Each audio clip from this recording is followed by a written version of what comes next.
porque essa daí eu não vi, até uma grande empresa aqui, fornecedora de equipamentos médicos, para comparar as cirurgias entre os que têm já são os sêniores, né, que a gente fala, com os mais novos ou com outros cirurgiões. Com isso dando o desempenho, o que ele poderia fazer de certo e errado. O que você pode contar disso para nós? Esse é um software, são softwares que estão surgindo para avaliação técnica, baseado em bancos de imagens. Esses softwares são interessantes. Eles são interessantes para que o próprio cirurgião ele consiga se autoavaliar e aí ele consiga ver eventualmente pontos em que ele precisa melhorar, né? Se você for crítico o suficiente, você sempre sabe que você pode melhorar quando você faz uma cirurgia, né? Mas se eu tiver alguma coisa que me ajude a entender em que ponto que eu posso melhorar, vai ser bom para o paciente, vai ser bom para mim como profissional. E no treinamento de novos cirurgiões, quer dizer, nós estamos treinando novos cirurgiões o tempo todo, né? Cada ano novos cirurgiões chegam, são formados nas residências no mundo inteiro. Imagina se você conseguir durante essa formação dizer para esses profissionais, olha, você precisa trabalhar um pouquinho mais nessa cirurgia, nessa área, você evoluiu tanto do começo até o final do ano. Eu consegui ter uma avaliação mais objetiva. Talvez eu melhore o meu treinamento. Eu acho que talvez não. Eu tenho quase certeza que a gente vai melhoraria o treinamento e entregaria profissionais mais prontos para atender os pacientes. Quer dizer, eu tiro o lado emocional, o lado do ego e de repente transformo em algo mais concreto e frio. Quer dizer, o cirurgião, ele é um Iceman, né? Ele tem que ser uma pessoa fria para fazer os procedimentos, ele tem que ser uma pessoa muito treinada. E com esse tipo de software a gente talvez consiga dar um upgrade na carreira dele mais rapidamente. Exatamente. Pô, que interessante. Me fala uma coisa, a gente comentou muito lá no AC Camargo de supercomputadores. O Brasil, na América Latina, é um dos locais que tem. Existem supercomputadores mais avançados, isso também vai nos ajudar. E aí você vai dar uma pitada para a gente, para quem gosta de informática, sobre a parte quântica. Nós temos os supercomputadores, que são aqueles High Performance Computing, que são os HPCs, que são computadores que têm alta velocidade e que conseguem fazer várias coisas ao mesmo tempo, né? Ele consegue fazer várias ações ao mesmo tempo, mais do que ele faz hoje, né? Então isso ajudaria muito, porque o processamento de dados dele é muito mais rápido. Isso serve, por exemplo, para você pegar banco de dados, né, ou coisa, e criar E algo. criar algoritmos ou softwares e evoluir muito mais rapidamente. Só para você ter uma ideia, o meu celular aqui no bolso, ele tem uma capacidade de processamento muito mais rápida do que o computador que levou o homem à Lua. Então, isso é ponto passivo, né? Porque nós avançamos muito em termos de processamento de dados. Então, esses computadores de alta performance, eles conseguem fazer isso num nível maior ainda.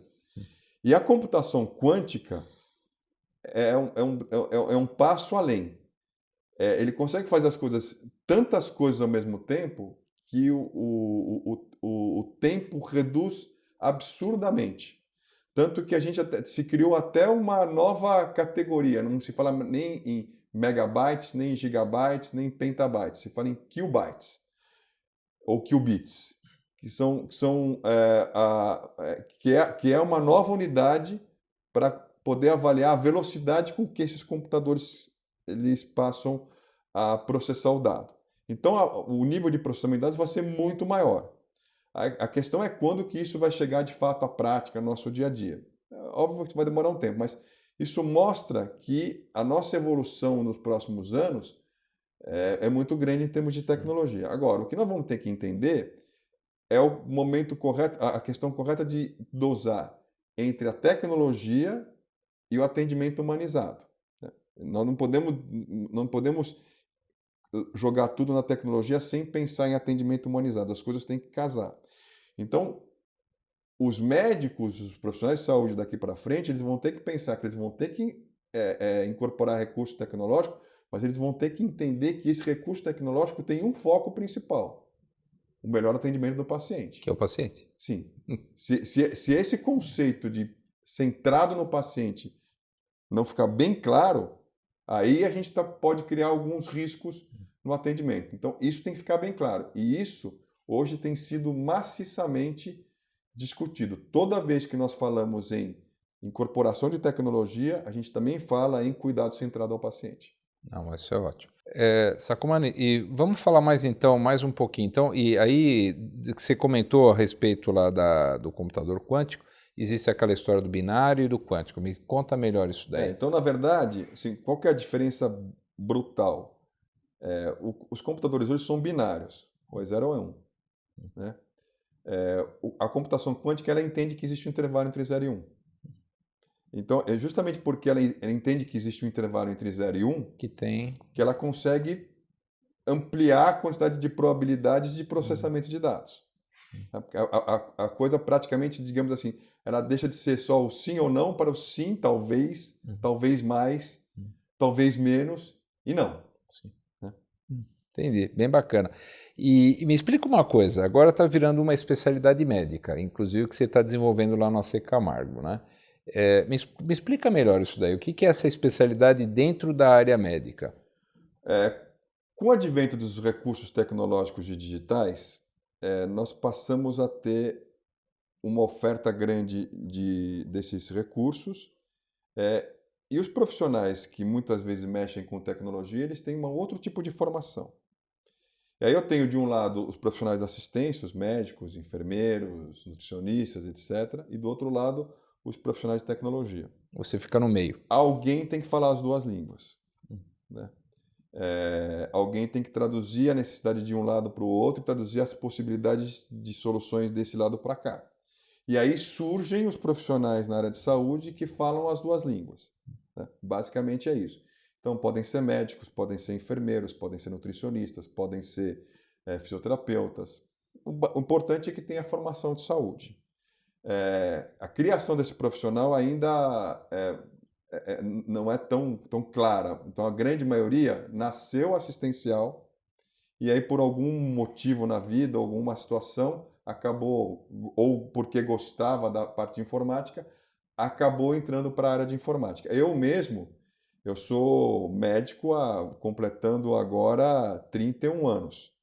Eu sou urologista há mais de 20 anos, quase 25 anos como urologista. Eu estou nessa área de informática médica há 4, 5 anos. Né? E foi sendo uma entrada gradativa. À medida que eu fui entrando, eu fui ampliando a minha participação. Hoje eu divido ainda a assistência e a parte de informática. E por que eu acabei fazendo isso? Porque lá atrás, quando eu tinha 14 anos de idade, eu tive meu primeiro computador. Eu já programava com 14 anos de idade. Eu decidi fazer medicina porque eu gosto de medicina. E informática era hobby para mim. Até o momento que se tornou profissão. Agora, tem outros colegas que vão pelo mesmo caminho. Tem pessoas que têm mais facilidade com tecnologia. Né?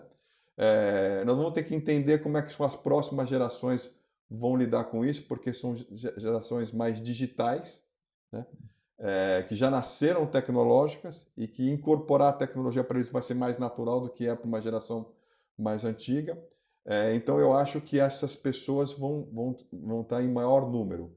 Tem um artigo que foi publicado por uma revista importante chamada New England Journal of Medicine Catalyst, que diz que os médicos têm que ser agora médicos híbridos, que são médicos que incorporam outras áreas do conhecimento. Então, por exemplo, tecnologia, gestão, pesquisa, relacionamento social.